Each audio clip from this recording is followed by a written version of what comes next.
Hello guys, welcome back to our channel. Name and channel video பத்தினா Royal Enfield Bullet 50 ஓட detail இருக்கு இந்த வீடியோல பார்க்க போறோம். Before going to இந்த பைக் கொடுத்தா யாரை தேங்க் பண்ணிக்கணும்? G.G Motors மாதிரி தேங்க் பண்ணிக்கிறோம். நீங்க என்னைக்கு இந்த Royal Enfield பைக்ஸ் புக் ஆ டெஸ்ட் பண்ணனும் யாரை கான்டாக்ட் பண்ற கான்டாக்ட் டீடைல்ஸ் நான் டிஸ்கிரிப்ஷன்ல கொடுத்திருக்கேன் செக் பண்ணிக்கோங்க. இப்போ நம்ம வீடியோக்குள்ள போலாம். Before going to the video Royal Enfield Bullet பத்தி பார்க்கணும். கண்டினியூஸ் 70 இயர்ஸா இந்தியால ப்ரொடக்ஷன்ல இருக்க ஒரே பைக் வந்து பார்த்தோம் Royal Enfield Bullet 50 தான். well இந்த பைக் வந்து பார்த்தோன்னா இப்போ ரீசெண்டாக அவங்க J series இன்ஜினோட லான்ச் பண்ணிருக்காங்க. அதாவது பழைய ட்வின் ஸ்பார்க் இன்ஜினோட கம்பேர் பண்ணும்போது இதோட வைப்ரேஷன் ரொம்ப கம்மியாக இருக்கும், ரிஃபைன்மெண்ட் ரொம்ப நல்லா இருக்குது. வெளியே இந்த பைக்கோட ரிவ்யூ இப்போ பார்க்கலாம்.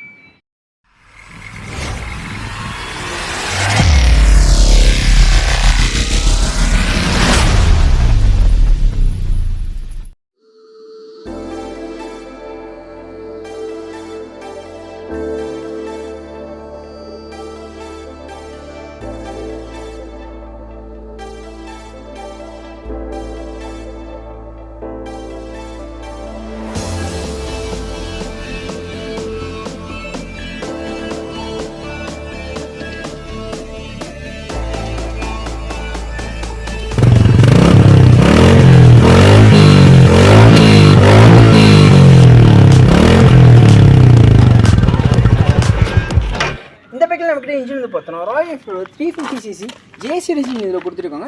இது மீட்டியார் 350 கிளாசிக் 350 தென் 100 350 கொடுத்த அதே இன்ஜின் அதில் கொடுத்துருக்காங்கன்னு சொன்னோம். இந்த இன்ஜின் ப்ரொடியூஸ் பண்ணுற பவர் வந்து பார்த்தோம்னா 20.4 PS power and 27 Nm of torque produce பண்ணுறோம். இந்த பைக்கோட ஹெட்லாம்ப்ஸ் வந்து பார்த்தோம்னா நம்ம வந்து ஹாலஜன் ஹெட்லாம்ப்ஸ் தான் கொடுத்துருக்காங்க. இந்த ரெட்ரோ ஷீல் அப்படியே ஃபாலோ பண்ணிருக்காங்க, ஹாலஜன் ஹெட்லாம்ப்ஸ் கொடுத்துருக்காங்கன்னு சொன்னோம். தென் மேலே வந்து பார்த்தோம்னா பார்க்கிங் லேம்ப்ஸ் கொடுத்துருக்காங்க, அதுக்கு விட்டு அழகாக இருக்குன்னு சொன்னோம். அதுவும் நமக்கு வந்து ஹாலஜன்லேயே ஃபில் பண்ணியிருக்காங்க. தென் அப்படியே இந்த பைக்கோட இண்டிகேட்டர்ஸ் வந்து பார்த்தோம்னா குட்டியாக கொடுத்துருக்காங்கன்னு சொன்னோம். அதுவும் நமக்கு வந்து ஹாலஜன்லேயே ஃபில் பண்ணியிருக்காங்க. வேறு அந்த ரெட்ரோ டிசைன் அவங்க அப்படியே கம்ப்ளீட்டாக ஃபாலோ பண்ணியிருக்காங்கன்னு தான் சொல்லணும். இந்த பைக்கோட டெய்லம்ஸ் வந்து பார்த்தோன்னா ஹாலஜன் டெய்லம்ஸ் தான் கொடுத்துருக்காங்க. இதோட லுக் வந்து பார்த்தோன்னா நமக்கு வந்து கிளாசிக் 50க்கு சிமிலராகவே இருக்குது. வேறு இதுக்கு முந்தின ஜென்ரேஷனில் வந்த பைக் வந்து பார்த்தோன்னா நமக்கு வந்து ஒரு ரெக்டாங்கிள் ஷேப்பில் இருக்கும். அது வந்து அந்த ரெட்ரோ டிசைன் அப்படியே ஃபாலோ பண்ணியிருக்காங்க. இது கொஞ்சம் யூனிக்காக இருக்குன்னு சொன்னால் இதில் நியூ டிசைன் அப்படியே ஃபாலோ பண்ணியிருக்காங்கன்னு தான் சொல்லணும். இதோட லுக் வந்து பார்த்தோன்னா பின்னாடி வந்து பார்க்கும்போது கிளாசிக் 50க்கு சிமிலராக தான் இருக்குது. இந்த பைக்கோட டயர்ஸ் வந்து பார்த்தோன்னா 100/90 19 inch ஸ்போக் வீல் கொடுத்துருக்காங்க. வேலை அந்த ரெட்ரோ டிசைனை அப்படியே ஃபாலோ பண்ணுறாங்க, அவங்க ஸ்போக் வீல் கொடுத்துருக்காங்கன்னு சொன்னோம். வேலை இதில் டிஃபால்ட்டாக வந்து பார்த்தோன்னா பேஸ் யூனிட்ல வந்து சிங்கிள் சேனல் ஏபிஎஸ் கொடுத்துருக்காங்க. பிரேக்ஸ் வைஸ் பார்த்தோன்னா then second and top variant போகும்போது நமக்கு வந்து டியூவல் சேனல் ஏபிஎஸ் கொடுத்துருக்காங்க. இந்த பைக்கோட பிரேக்ஸ் வந்து பார்த்தோன்னா ஃப்ரண்ட்டில் வந்து நமக்கு வந்து 300 mm ஆஃப் டிஸ்க் பிரேக் கொடுத்துருக்காங்க. தென் அப்படியே ரியருக்கு வந்தோம்னா தென் ரியர் பிரேக் டிஸ்க் சைஸ் வந்து பார்த்தோன்னா 270 mm ஆஃப் டிஸ்க் பிரேக் இதில் கிடைக்குது. இதில் நமக்கு சஸ்பென்ஷன் வந்து பார்த்தோன்னா ஃப்ரண்ட்டில் வந்து டெலஸ்கோபிக் சஸ்பென்ஷன் கொடுத்துருக்காங்க. வேல் இது போத் சிட்டி அண்ட் ஹைவேக்கு ரைட் பண்ணுறது ரொம்ப கம்ஃபர்டபுளாக இருக்குன்னு சொல்லலாம். வேல் இந்தியன் ரோட்ஸ்க்கு ரொம்ப ஏற்ற சஸ்பென்ஷன் இருக்குன்னே சொல்லலாம். தென் ரியர் சஸ்பென்ஷன் வந்து பார்த்தோன்னா அதுவும் நமக்கு வந்து டெலஸ்கோபிக் சஸ்பென்ஷன் தான் கொடுத்துருக்காங்க. வேல் இது வந்து போத் பில்லியன் அண்ட் ரைடரோட கம்ஃபர்ட்டை ரொம்ப கம்ஃபர்டபுளாக வச்சுருக்குன்னே சொல்லலாம். இந்த பைக்கோட சீட் வந்து பார்த்தோன்னா நமக்கு வந்து சிங்கிள் சீட் கொடுத்துருக்காங்க. வேல் நீங்கள் வந்து கிளாசிக் 350 மீட்டியார் 350 போகும்போது உங்களுக்கு வந்து ஸ்பிளிட் சீட்டாக கிடைக்கும். வேறு இந்த சிங்கிள் சீட்டோட கம்ஃபர்ட் ரொம்ப நல்லாவே இருக்குன்னு சொல்லலாம். போத் சிட்டி அண்ட் ஹைவேக்கு ரொம்ப கம்ஃபர்டபுளாக இருக்கும். நீங்கள் லாங் ட்ரைவ் போகிறது ரொம்ப கம்ஃபர்டபுளாக இருக்குன்னே சொல்லலாம். வேறு இந்த சீட்டில் ஹைட் வந்து பார்த்தோன்னா 8.5 mm சீட் ஹைட் இதில் கிடைக்குது. நீங்கள் ஒரு குண்டாக இருக்கவங்க 2 பேர் போகிறதுக்கு ரொம்ப கம்ஃபர்டபுளாக இருக்குன்னு சொல்லலாம். இந்த பைக்கோட இன்ஸ்ட்ருமெண்ட் கிளஸ்டர் வந்து பார்த்தோன்னா செமி டிஜிட்டல் இன்ஸ்ட்ருமெண்ட் கிளஸ்டர் தான் கொடுத்துருக்காங்க. வேறு ஸ்பீடோமீட்டர் மட்டும் அனலாகில் கொடுத்துருக்காங்க, மற்ற இன்ஃபர்மேஷன்லாம் டிஜிட்டலில் கொடுத்துருக்காங்கன்னு சொல்லணும். இது வந்து கிளாசிக் 350 யூஸ் பண்ண அதே இன்ஸ்ட்ருமெண்ட் கிளஸ்டர் இதில் கொடுத்துருக்காங்கன்னு சொல்லணும். தென் இங்கே வந்து பார்த்தோன்னா ட்ரிப்பர் நேவிகேஷனான ப்ரொவிஷன் கொடுத்துருக்காங்க. நீங்கள் அதை வேணும் ஈஸியாக கஸ்டமைசேஷன் பண்ணிக்கலாம் மேக் இட் யூஸ் ஆப் மூலமாக. தென் இந்த இன்ஸ்ட்ருமெண்ட் கிளஸ்டர் பற்றி பார்க்கணும்னா இது ஒரு ரைடருக்கு தேவையான எல்லா இன்ஃபர்மேஷனுமே கொடுக்குதுன்னே சொல்லலாம். இந்த பைக்கோட சுவிச்சஸ் வந்து பார்த்தோன்னா அன்லாக் சுவிச்சஸ் கொடுத்துருக்காங்க. வேறு இது மீட்டியார் 350 கிளாசிக் 350 தென் 100 350 கொடுத்த அதே சுவிச்சஸ் தான் கொடுத்துருக்காங்கன்னு சொல்லணும். சுவிச்சஸோட குவாலிட்டி வந்து பார்த்தோன்னா டீசெண்டாக இருக்குது. வேறு இது பழையது கொஞ்சம் டைம் ஆகும் தான் சொல்லணும். இங்கே லெஃப்ட் சைடு வந்து பார்த்தோன்னா நமக்கு வந்து headlamp levels and pass switches கொடுத்துருக்காங்க, இண்டிகேட்டர் சுவிச்சஸ் கொடுத்துருக்காங்க. தென் கீழே வந்து ஹார்னுக்கான பட்டன் எல்லாமே கொடுத்துருக்காங்க.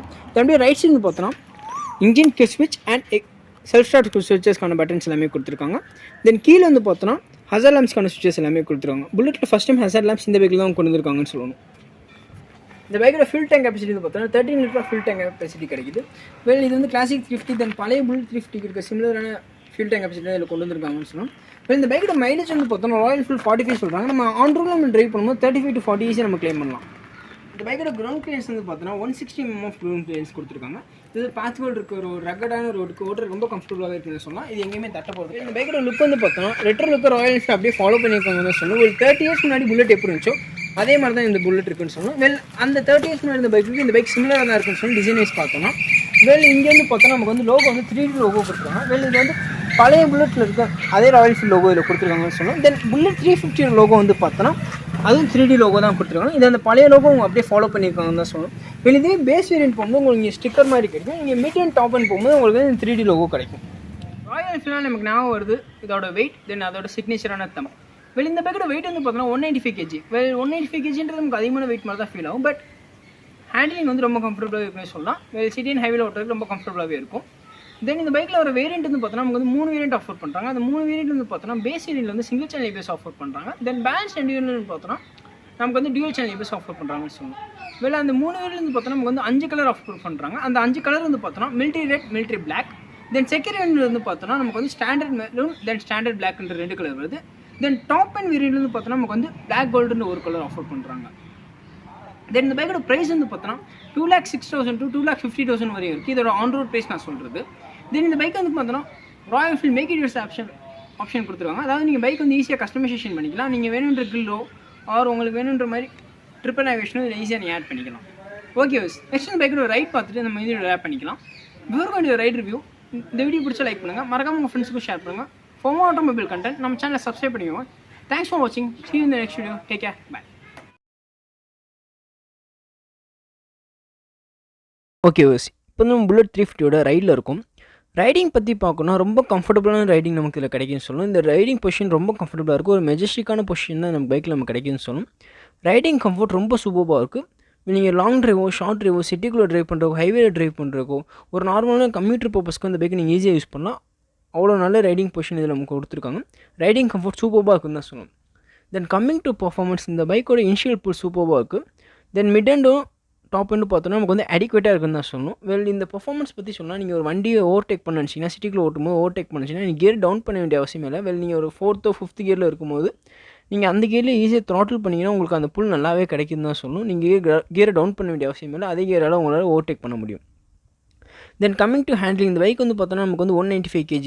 ராயல் என்ஃபீல்டாலே வந்து வெயிட் அதிகமாக இருக்கும், ஹேண்டில் பண்ணுறது கஷ்டமாக இருக்கும், சிட்டிக்குள்ளே ஓட்டுறது கஷ்டமாக இருக்கும், அந்த மாதிரி நிறைய பேர் சொல்லுவாங்க. பட் இந்த பைக் வந்து பார்த்துக்கோங்க ஓட்டுறதுக்கு ரொம்ப கம்ஃபர்டபுளாக இருக்குன்னு தான் சொல்லணும். சிட்டிக்குள்ளே ஓட்டுறதுக்கு, சிட்டி டிராஃபிக்கில் ஓட்டுறதுக்குமே ரொம்ப கம்ஃபர்டபுளாக தான் இருக்குது. பம்பர் டு பம்பர் டிராஃபிக்கில் கூட பூந்து ஓட்டுறது ரொம்ப ஈஸியாக இருக்குன்னு தான் சொல்லணும். இது வந்து ஒரு க்ரூசர் மாதிரி இல்லை, நம்ம ஒரு நார்மல் கம்யூட்டர் பைக் எப்படி யூஸ் பண்ணுவோம் அதே மாதிரி இந்த பைக் யூஸ் பண்ண முடியும்னு தான் நான் சொல்லுவேன். தென் அதர் தென் பார்த்தோன்னா இதோட பிரேக்ஸ் வந்து பார்த்தோன்னா ரொம்ப ப்ரிசைஸாக இருக்குது. ராயல் என்ஃபீல்டு பைக்ஸ்க்கு வந்து பார்த்தோன்னா நமக்கு வந்து பிரேக்ஸ் வந்து ஏபிஎஸ் பிரேக்கோ, டிஸ்க் பிரேக் கூட தேவைப்படாதுன்னு தான் சொல்லணும். Drum breaks, normal drum breaks கொடுத்தா கூட அந்த ராயல் என்ஃபீல்டு பைக்ஸோட வெயிட்டே அந்த பிரேக் வந்து ப்ரிசைஸாக வச்சுருக்குன்னு தான் சொல்லணும். இதிலேருந்து பார்த்தோன்னா நமக்கு வந்து டிஃபால்ட்டாக சிங்கிள் சேனல் ஏபிஎஸ் கொடுத்துருக்காங்க. தென் balance top and mid and variant போகும்போது நமக்கு வந்து டியூல் சேனல் ஏபிஎஸ் கொடுத்துருக்காங்க. அந்த டியூல் சேனல் ஏபிஎஸ் அதோட ஒர்க்கு பர்ஃபெக்டாக பண்ணுன்னு தான் நான் சொல்லுவேன். நம்ம எங்கே பிரேக் அடிக்கணும்னு எக்ஸ்பெக்ட் பண்ணுறோமோ அங்கே பிரேக் அடிச்சது. பிரேக்கிங்கும் அவ்வளோ ப்ரிசைஸாக இருக்குன்னு தான் சொல்லணும். தென் கம்மிங் டு சஸ்பென்ஷன், பைக்கில் வந்து சஸ்பென்ஷனோட கம்ஃபர்ட் பார்த்தோன்னா டீசெண்டாக இருக்குன்னு சொல்லணும். நம்ம பார்த்துக்கொண்டு இருக்க ரோட் ரஃபான ரோட் ஆர் சிட்டி ரோடில் ஓட்டும் போது நமக்கு வந்து அன்கம்ஃபர்டபுளாக ஃபீல் ஆகவே இல்லை. நமக்கு பெரிய பம்ப் வந்து உள்ளே ஃபீல் ஆகவே இல்லை. நமக்கு ரைடிங் கம்ஃபர்ட் சூப்பராக இருந்துச்சுன்னு தான் நான் சொல்லுவேன். தென் ஒரு 350cc vehicle, air cum oil cooled engine கொடுத்துருக்க வெஹிக்கிள் வந்து ஹீட்டிங் வந்து நல்லாவே இருக்குன்ற மாதிரி எல்லாமே சொல்லுவாங்க. இந்த பைக்கில் வந்து பார்த்தோன்னா சிட்டிக்குள்ளே நான் ஓட்டும்போது எனக்கு பெரிய ஹீட் ஃபீல் ஆகவே இல்லை. நான் சிட்டிலையுமே ரேஷாக தான் ட்ரை பண்ணேன், ஆனாலும் எனக்கு இன்ஜினில் பெரிய ஹீட் ஃபீல் ஆகவே இல்லைன்னு தான் நான் சொல்லுவேன். நீங்கள் சிட்டிக்குள்ளே ரொம்ப ரேஷாக ஓட்டும்போது ஒரு நார்மலான ஒரு சின்ன ஹீட்டிங் கண்டிப்பாக தான் இருக்க போகுது. ஒரு 350cc வெஹிக்கிள் வந்து கண்டிப்பாக ஹீட் ஆக தான் செய்யும். அந்த சிட்டிக்குள்ளே வந்து ரொம்ப ரேஷாக ஓட்டும்போது அந்த ஹீட்டிங் இருக்க தான் செய்யும். ஹைவேல ஓட்டும்போது அந்த ஹீட்டிங் கண்டிப்பாக இருக்காதுன்னு தான் நான் சொல்லுவேன். ஓகே இதான் இந்த புல்லட் 350யோட டீட்டெயில் ரிவ்யூ. இந்த வீடியோ பிடிச்சா லைக் பண்ணுங்கள், மறக்காம உங்கள் ஃப்ரெண்ட்ஸ்க்கும் ஷேர் பண்ணுங்கள். ஃபார் மோர் ஆட்டோமொபைல் கண்டென்ட் நம்ம சேனலை சப்ஸ்கிரைப் பண்ணிக்கோங்க. தேங்க்ஸ் ஃபார் வாட்சிங். Stay tuned for next video. Take care. By.